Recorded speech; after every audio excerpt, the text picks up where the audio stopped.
Bismillahirrahmanirrahim. Assalamualaikum warahmatullahi wabarakatuh.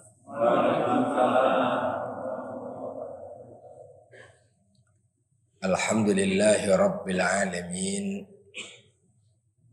Wassalatu wassalamu ala asyrafil anbiya'i wal mursalin.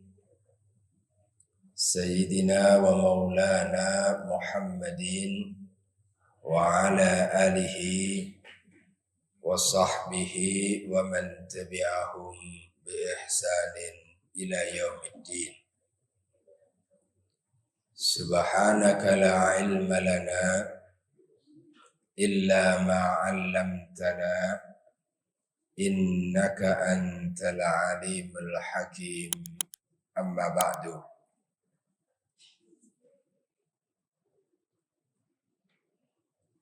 Ikhwani fiddin, a'azani Allah wa iyyakum. Jamaah salat subuh rahimani wa rahimakumullah. Alhamdulillah, kembali pagi hari ini kita dipertemukan oleh Allah Subhanahu wa taala.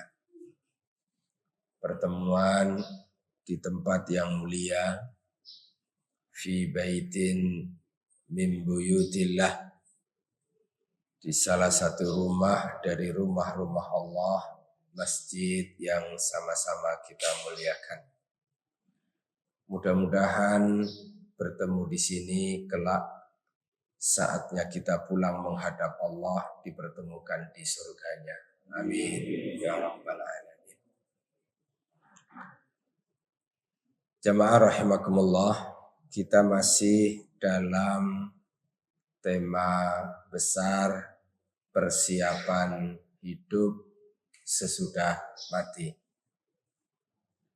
Dan saat ini kita akan mengenal tentang telaga dan pengaruhnya terhadap perilaku.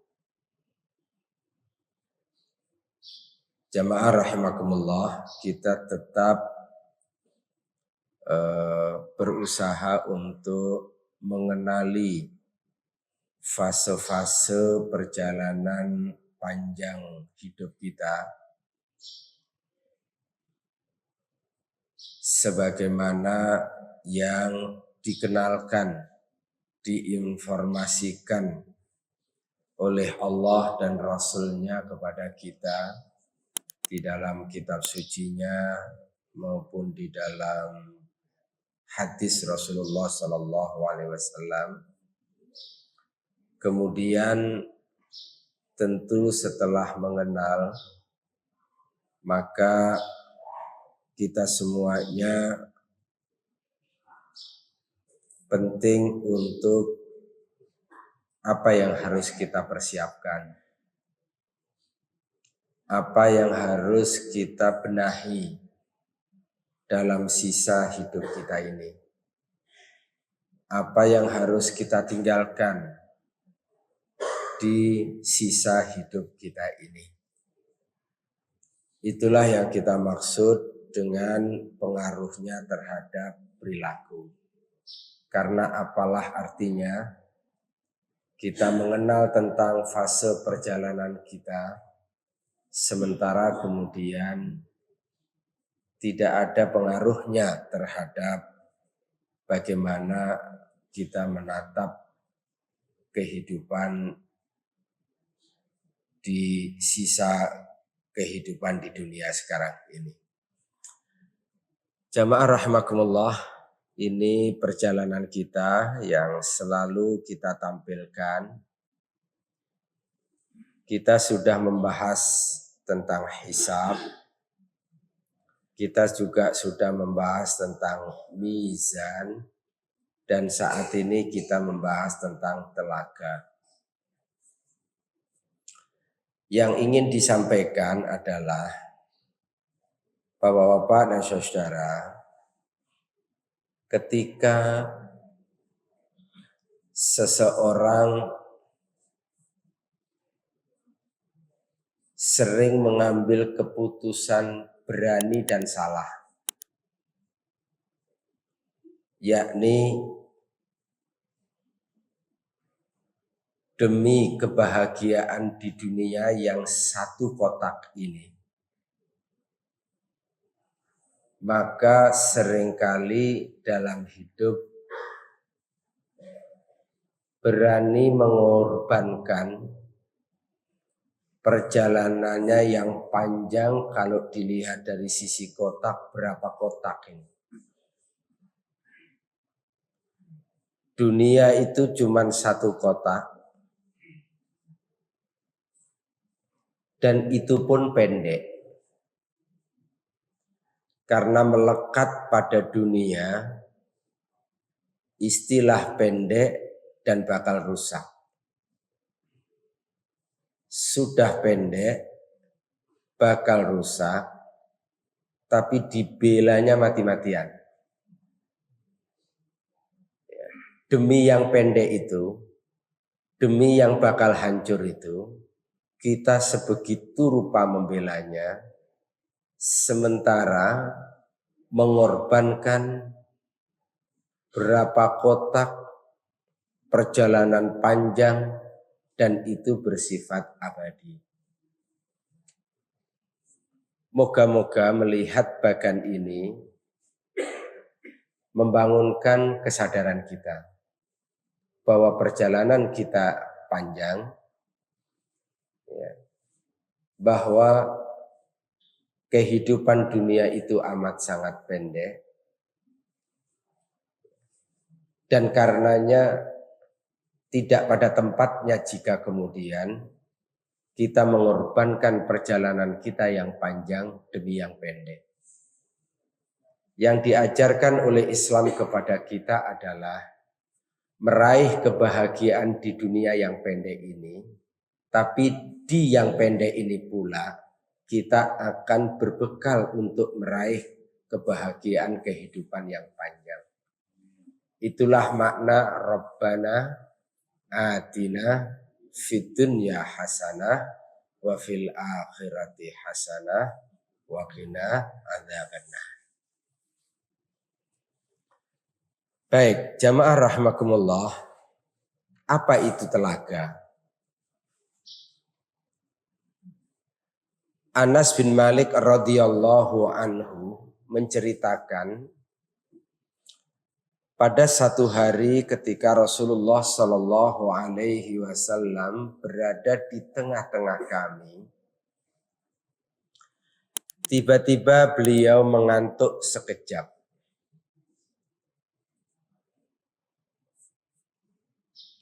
Kemudian beliau mengangkat kepalanya sambil tersenyum.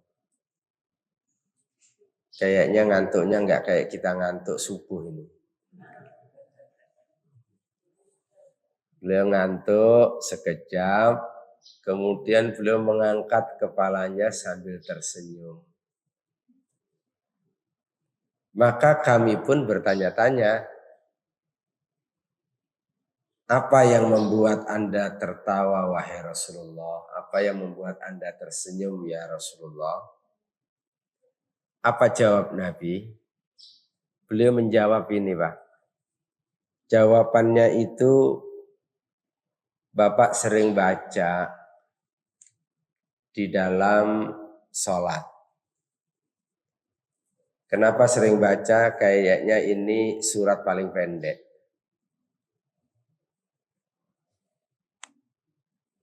Kan biasanya kalau sholat sendirian bacaannya kulhu sama ina atau ina.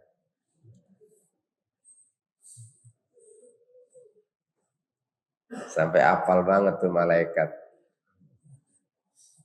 Kulhu lagi deh. Kulhu ina a'tayna. Beliau menjawab, baru saja diturunkan kepadaku sebuah surat.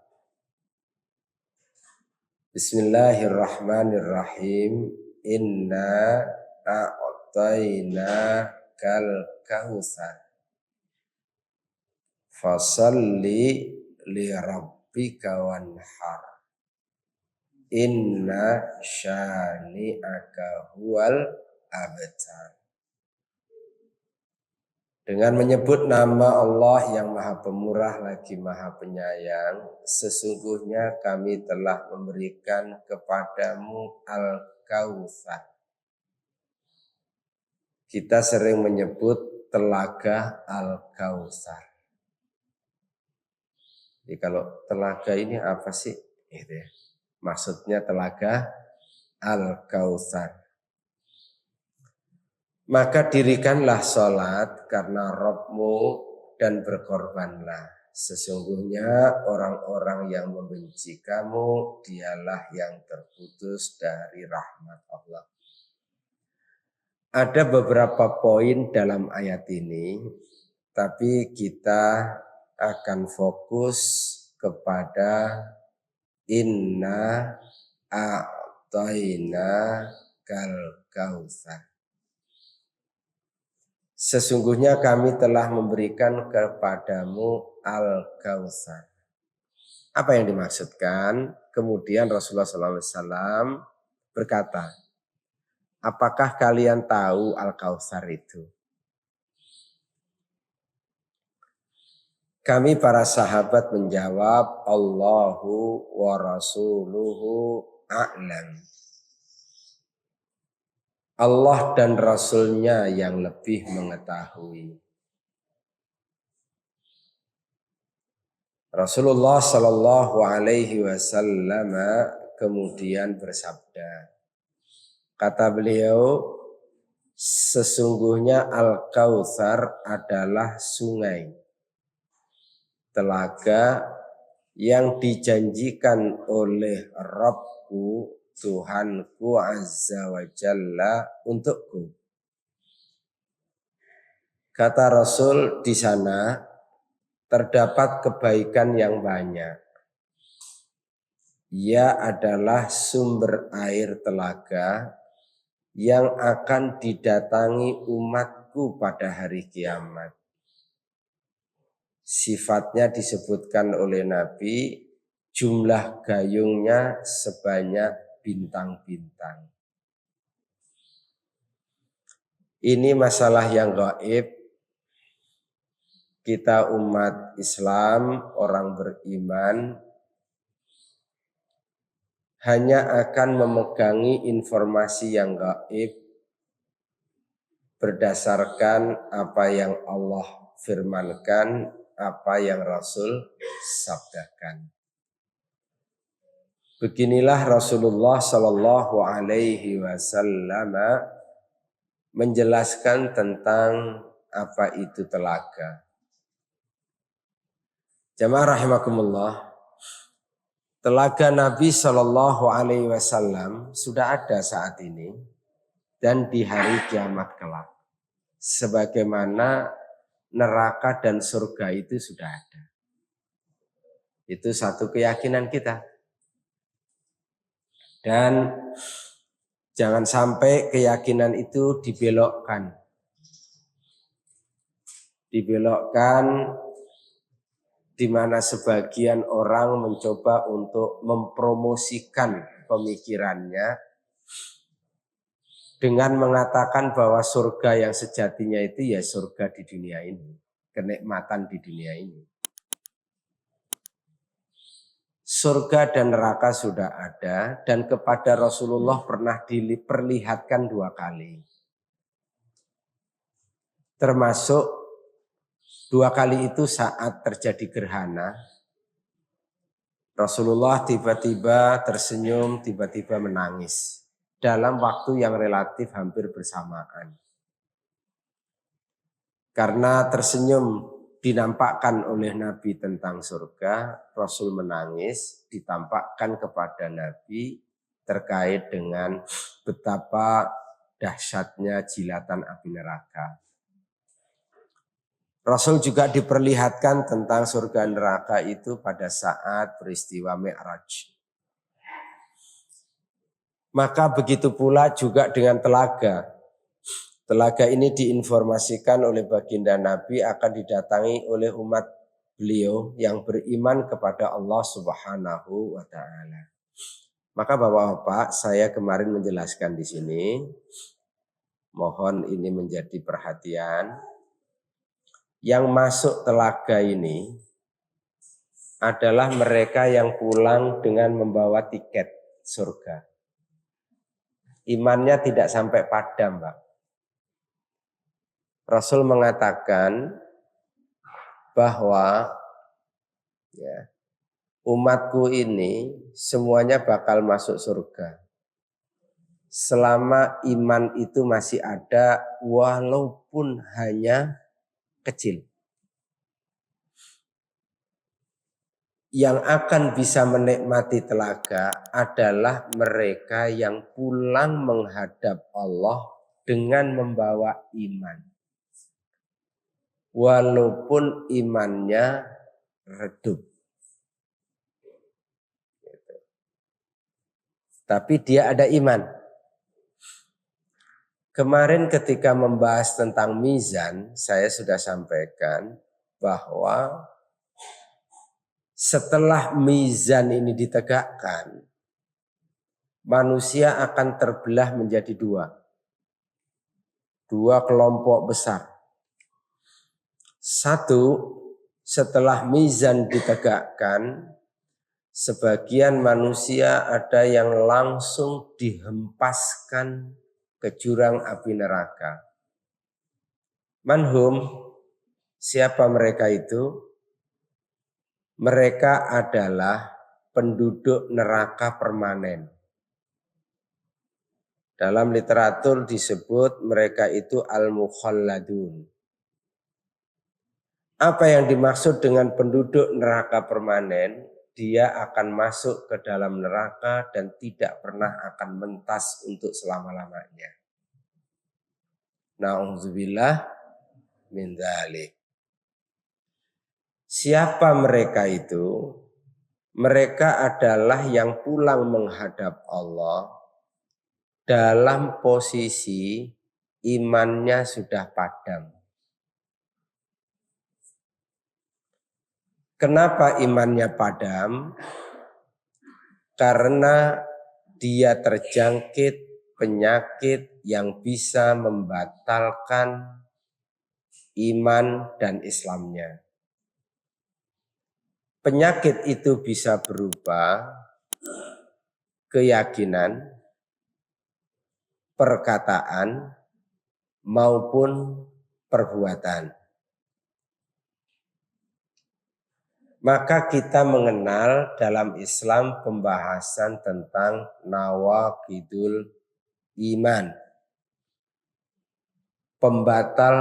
Pembatal keimanan. Kita mengenal ada pembahasan di kitab Tauhid tentang nawaqidul Islam. Pembatal keislaman. Walaupun orang itu amalnya banyak, tetapi kalau dia terjangkit penyakit ini, nawaqidul iman, nawaqidul Islam, Islam dan imannya batal, maka amal yang banyak itu menjadi tidak ada gunanya sama sekali. Maka oleh karena itu, kemarin saya sampaikan, nanti insya Allah setelah pembahasan ini tuntas secara fase-fase, kita akan konsentrasi kepada pembahasan terkait dengan siapakah mereka yang akan menjadi penghuni neraka permanen dan apa sebabnya. Pertanyaan berikutnya, apakah yang seperti itu ada pada kita sekarang ini? Bapak dan Ibu, kalau kita bicara taubat, nih, maka yang harus kita taubati terlalu banyak dari dosa-dosa kita ini, maka kita harus melakukan skala prioritas. Apa skala prioritas yang kita harus segera bertaubat? Adalah bertaubat dari keyakinan, perkataan maupun perbuatan yang menyebabkan iman Islam kita batal. Itu yang mesti kita tobati. Itu enggak boleh ditawar. Seiring dengan itu kita beribadah. Seiring dengan itu kita beramal. Tapi itu tidak boleh ditunda-tunda. Maka nanti kalau sudah selesai ini fase-fase, kita akan konsentrasi di situ. Jangan sampai umroh 10 kali batal semua. Umrohnya sah secara fikih, tapi nilainya menjadi tidak ada karena iman kita yang sudah batal. Ini penting, pembahasan yang nampaknya agak dihindari oleh kebanyakan majelis taklim. Karena nanti dipandang keras amat. Kalau Bapak Ibu izinkan, saya berprinsip begini. Walaupun pahit, tapi kalau itu obat, ayo kita sajikan. Dan ayo kita minum bersama-sama. Gitu. Walaupun itu manis, tapi kalau itu akan menghancurkan tubuh kita, ya kita hindarkan. Itu.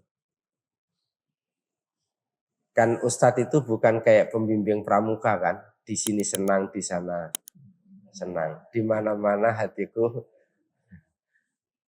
Kan harusnya kayak dokter, kalau memang harus disampaikan, ya disampaikan aja. Gitu. Walaupun itu, saya kira harus kita bahas nantinya. Kalau ada yang berpandangan, Ustaz, kan kita nggak tahu ya umur kita ini akan sampai kapan. Didahulukan aja deh pembahasan yang itu, siap insya Allah. Telaga kita cukupkan sampai telaga. Dahsyatnya jilatan api neraka dan profil penghuninya bisa nanti. Al-Muqantoroh bisa nanti. Al-A'raf bisa nanti. Lalu kemudian indahnya surga dan profil penghuninya bisa nanti. Tapi kita akan konsentrasi terlebih dahulu kepada profil penghuni neraka permanen. Monggo nanti panitia bisa diinfokan ke saya. Kembali lagi ke telaga. Jadi masuk telaga ini sudah catatannya harus punya iman. Persimpangannya di sini, Pak. Persimpangan dua kelompok besar itu di mizan. Di mizan disinilah persimpangan itu terjadi. Maka kalau kita lihat ini garis yang putus-putus, ini kafir kan? Ini beriman, pertanyaannya munafiknya di mana? Munafik itu nanti akan terbongkar di sini. Walaupun dari sejak di padang mahsyar sini sudah mulai nampak, tapi putusan akhirnya nanti nasibnya di sini. Munafik itu pada akhirnya nanti digolongkan sebagai kafir. Jadi satu dia. Ketika hidup di dunia ini agak sulit kita mengidentifikasi apakah dia munafik atau tidak. Dan kita tidak diajarkan oleh Islam untuk tunjuk-tunjuk hidung, munafik loh, gitu, nggak boleh. Jangan gampang mengatakan begitu. Kamu kayaknya munafik dah. Wah, ini mah tokoh ini munafik ini. Hati-hati. Kalau sampai dia tidak munafik, maka tuduhan itu kembali kepada kita. Kita harus sosialisasikan tentang bahaya munafik, bahaya nifak. Kita harus sosialisasikan. Kita harus peringatkan dengan sebaik-baiknya, dengan sejelas-jelasnya. Tapi jangan gampang menuduh personal. Itu lain lagi itu soalnya. Menuduh personal lain lagi. Rasulullah itu tahu Abdullah bin Ubay bin Salul itu munafik. Tapi Rasulullah itu tidak publikasikan begitu berupa kepada para sahabat.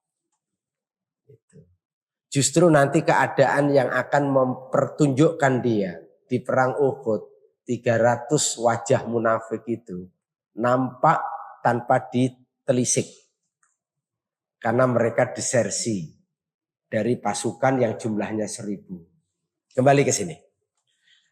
Baik, maka oleh karena itu Bapak-bapak dan saudara, Kembali lagi kami sebutkan telaga ini di sini ya.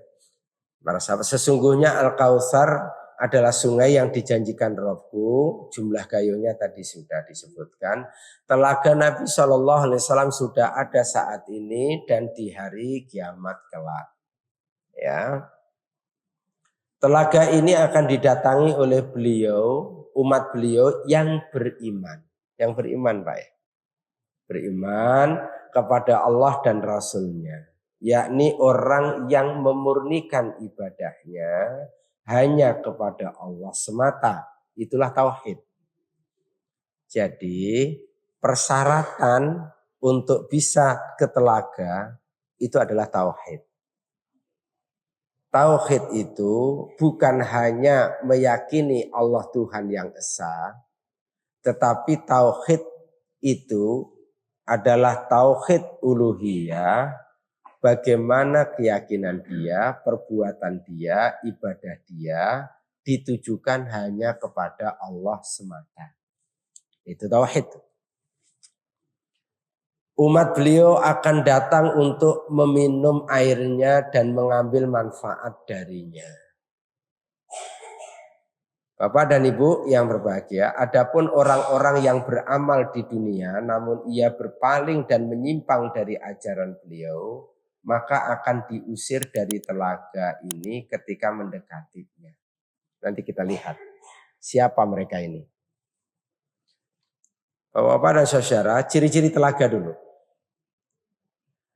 Nabi Shallallahu Alaihi Wasallam banyak menceritakan keindahan telaga yang telah Allah karuniakan kepada beliau. Telaga Al-Kautsar itu. Airnya lebih putih daripada susu, kata Nabi. Rasanya lebih manis daripada madu. Aromanya nggak usah takut gula darah ya. Nggak ada gula darah nanti. Nggak ada diabetes ya. Dan aromanya lebih harum dibandingkan minyak kasturi.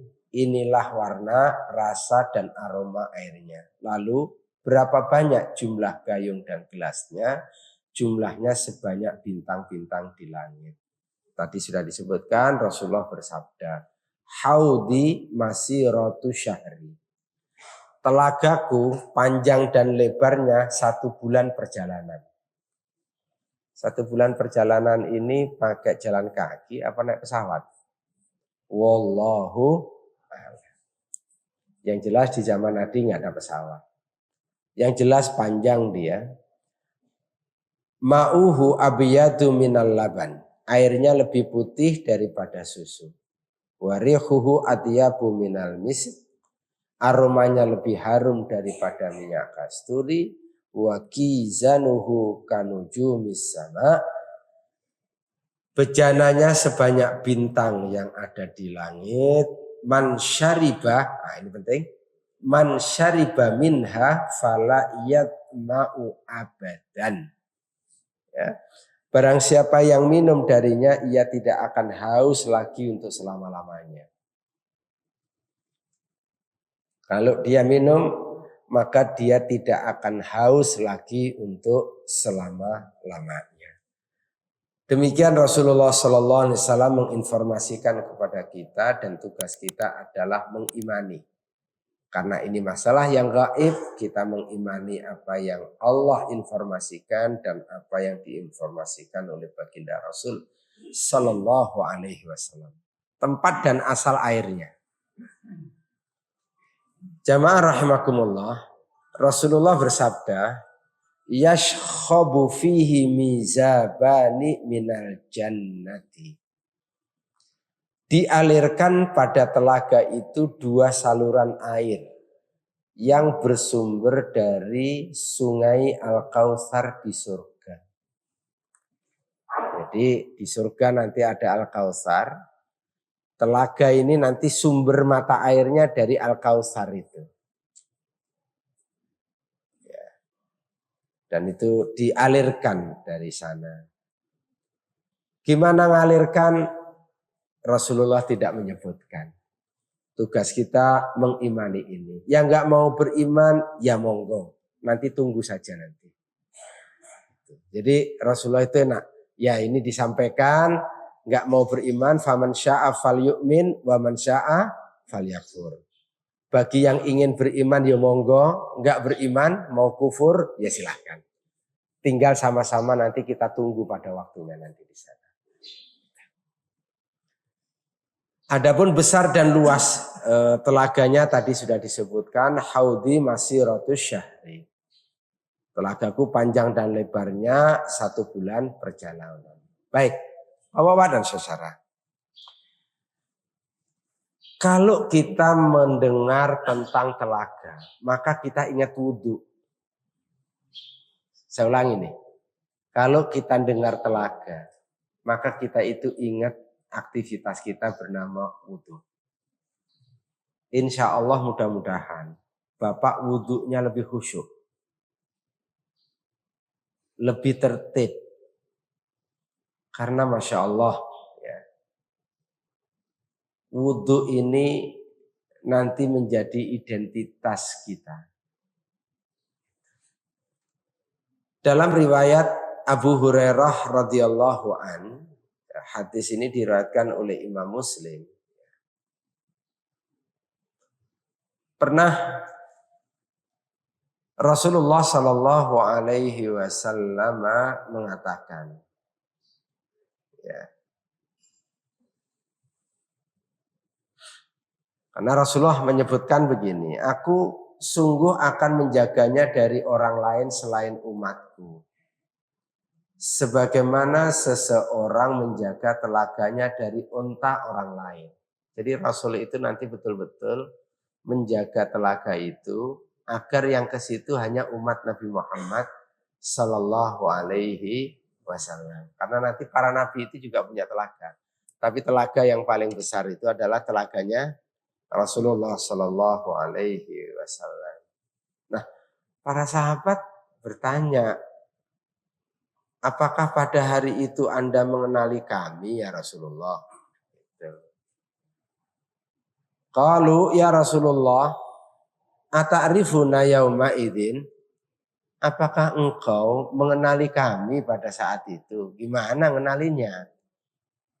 Itu. Rasul kenal sama kita enggak, Pak? Bapak, Rasul kenal sama kita enggak? Kenal apa kita enggak nih? Bapak kenal enggak sama Nabi? Kenal apa tahu? Tahu kan? Rasul gak kenal kita lah. Lah gimana ngenalinnya? Oh, Rasul gak kenal kita. Para sahabat nanya, qalu ya Rasulullah, ata'rifuna yauma idzin? Ata'rifuna yauma idzin? Gimana engkau mengenali kami? Qala, dijawab oleh baginda Rasul sallallahu alaihi wasallam, "Na'am, ya. Kami kenal kalian." Naam lakum sima laisat li ahadin minal umami.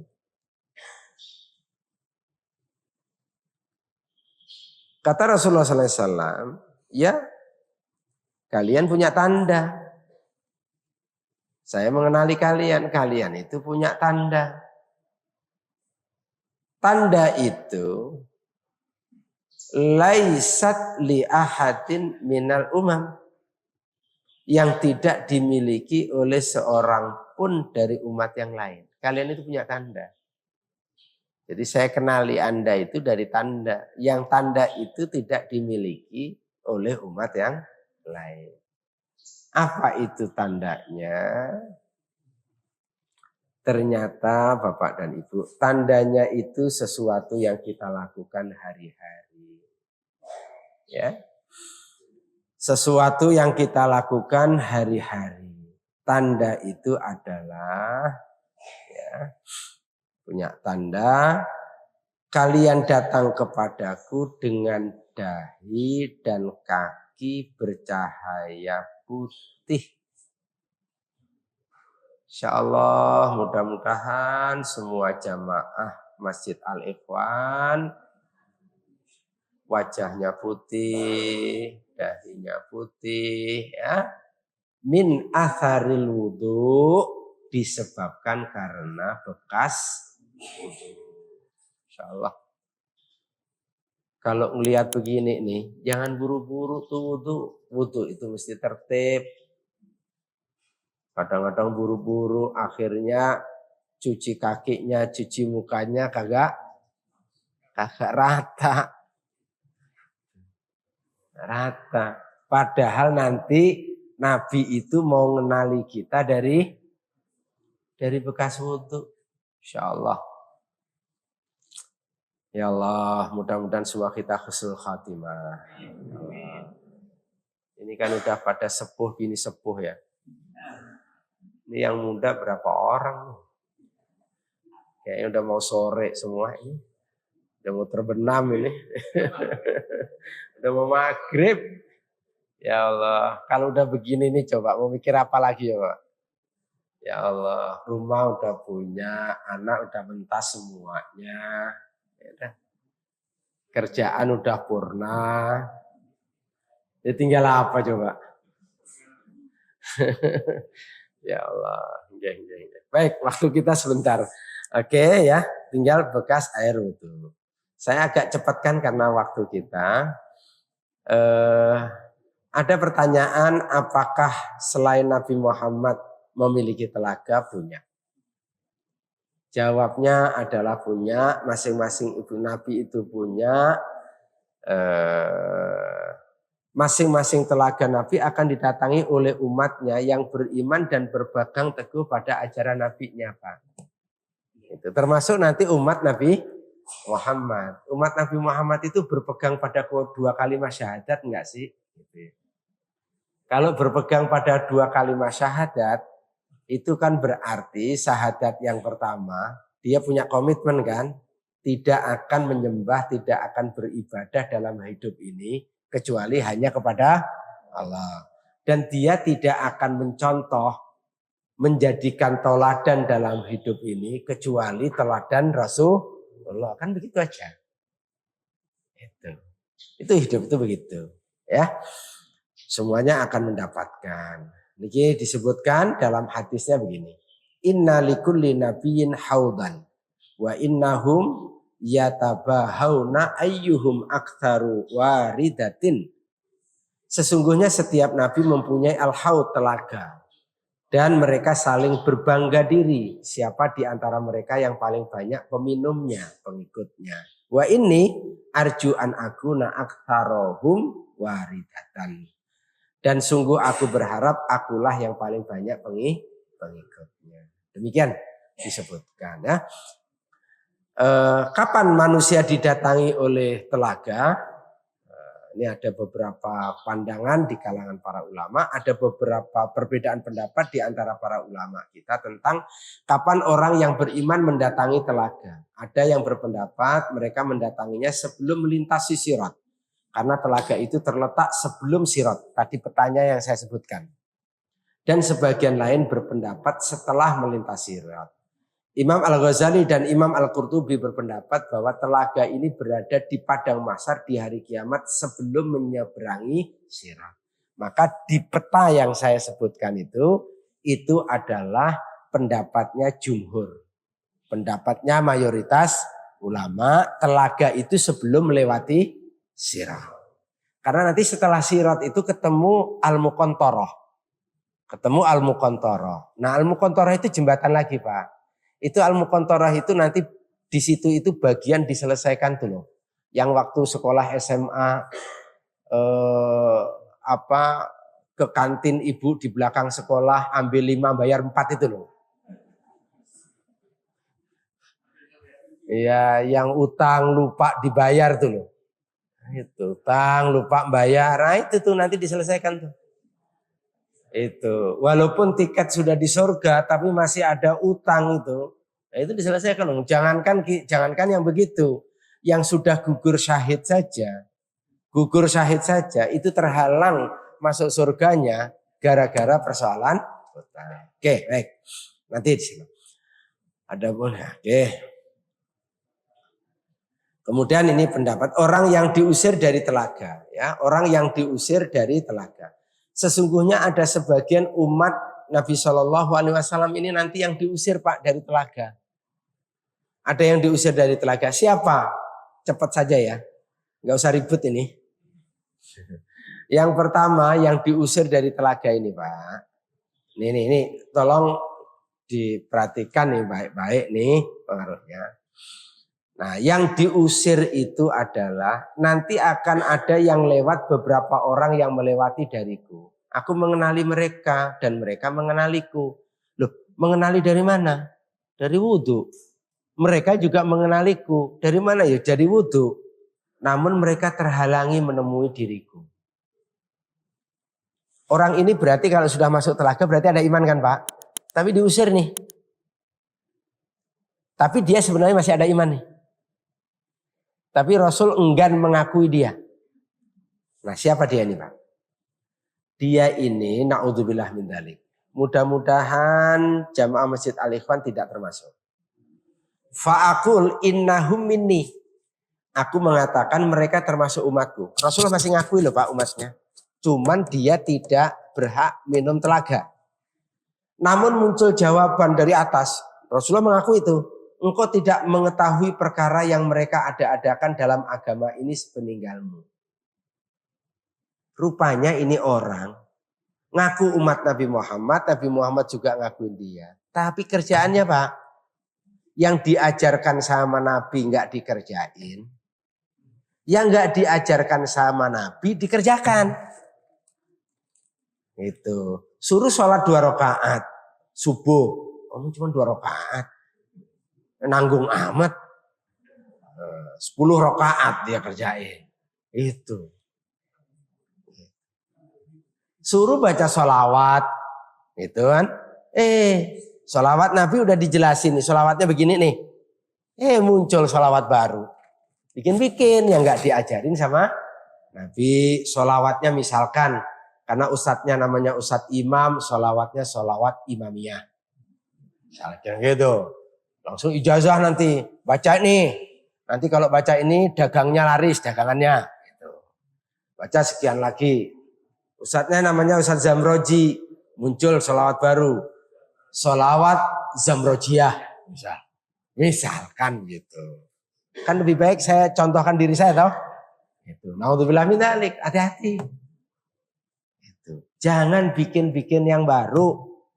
Yang sudah ada saja belum tentu kita laksanain. Gitu. Ya kagak asik Tad. Habis pada umumnya orang melaksanakan begini. Ya terserah sampean. Cuman saya bilang nih. Daripada diusir dari telaga nih. Diusir dari telaga nih. Ya mau gak? Gitu. Insya Allah. Kalau jamaah Masjid Al-Ikhwan insya Allah. Semuanya komitmen sama sunnah. Gak nambah-nambah, gak ngurang-ngurang insya Allah. Mudah-mudahan nih. Gak nambah-nambahin, gak ngurang-ngurangin. Nah itu mesti dipegang. Oke, itu nanti diusir tuh Pak. Diusir orang tuh. Itu. Dari telaga Nabi. Kemudian yang kedua. Orang yang membantu kezaliman penguasa. Gak usah nanya ya. Ini udah siap-siap nanya dia. Udah tahu sama tahu aja dah. Gitu. Udah jelas atasannya zalim. Udah dibantu sama dia. Gitu. Atasannya udah zalim dibantu. Rasulullah larang dia masuk telaga. Ini nih kata Nabi nih. Akan ada sepeninggalku para penguasa yang berdusta lagi zalim. Siapa yang membenarkan kebohongan mereka dan membantu mereka dalam kezalimannya, maka dia bukan dari golonganku. Dan aku bukan dari golongannya. Dan dia tidak akan diizinkan datang ke telagaku. Sebaliknya siapa yang tidak membenarkan dan tidak membantu kezaliman mereka, maka dia dari golonganku dan aku dari golongannya. Serta dia akan datang ke telagaku. Demikian hadis yang diriwayatkan oleh Imam Ahmad dan hadis ini dinyatakan sanadnya jayyid oleh Syekh Albani. Sudah lebih dari jam 6. Terima kasih. Itulah yang bisa disampaikan. Mudah-mudahan ada manfaatnya. Saya kembalikan kepada pemandu acara.